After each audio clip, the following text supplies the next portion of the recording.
It's not pollen or nectar he's after.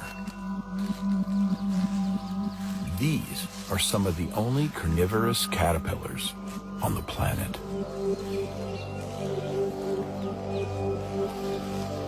He latches onto the branch with his rear prolegs and waits for a victim to come close. With 6 front tarsal claws ready to snatch his prey, he sits perfectly still until something triggers his rear sensory bristles.